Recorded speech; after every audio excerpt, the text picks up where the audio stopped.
जो चुनाव हो रहा है ना, ये अजमल वर्सेस मोदी हो गया है।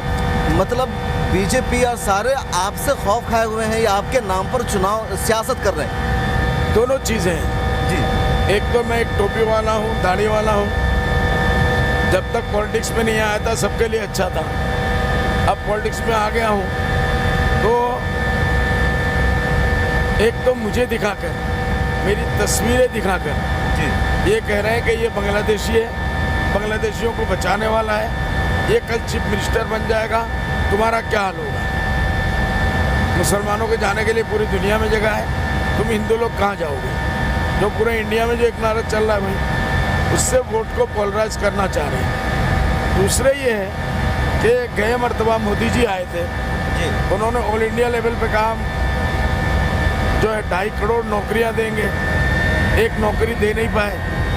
काला धन लाएंगे, बल्कि सफ़ेद धन यहाँ से भेज दिया, पूरे इंडिया को भेज दे रहे हैं, सारे एयरपोर्ट्स को वो भेज दे रहे हैं, रेलवे को भेज दे रहे हैं। बड़ी बड़ी प्रॉपर्टीज़ जो कांग्रेस के ज़माने में 70 साल से मुख्तलिफ सरकारों ने बनाया था, उनको भेज दे रहे हैं, अडानी और अंबानी ब्रदर्स को भेज दे रहे हैं। तो ये चीज़ें ऐसी हैं कि जिनका उनके पास कोई जवाब नहीं है। जीएसटी उन्होंने लगाया, महंगाई के इशू के ऊपर वो कोई मरतबा पावर में आए, महंगाई वो कंट्रोल नहीं कर पाए।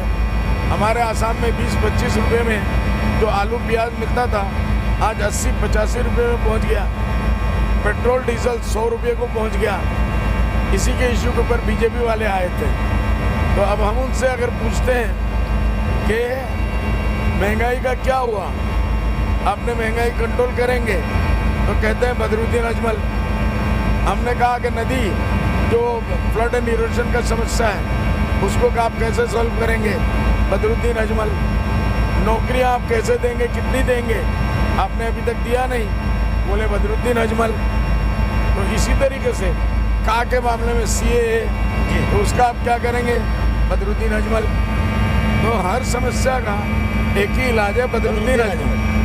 और वो घबराहट में निकल रहा है, मतलब आप खौफ दिला रहे हैं कि अगर हमको वोट नहीं करोगे तो बदरुद्दीन अजमल छा जाएंगे आसाम में। छा जाएंगे। दूसरा मसला है कि अगर हमको वोट दोगे भी तो हम ये काम नहीं कर पाएंगे।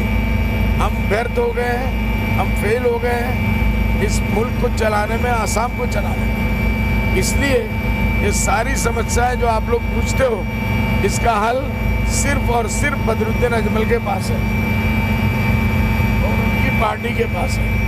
इसलिए बदरुद्दीन अजमल को वोट दो, वो आएगा, आपकी सारी समस्याएं दूर करेगा। उनको इस बात से भी प्रॉब्लम है कि बदरुद्दीन अजमल को लोग दिल से चाहते हैं, उनके काम से प्यार करते हैं, या वो पहचान बन रहे हैं आसाम की।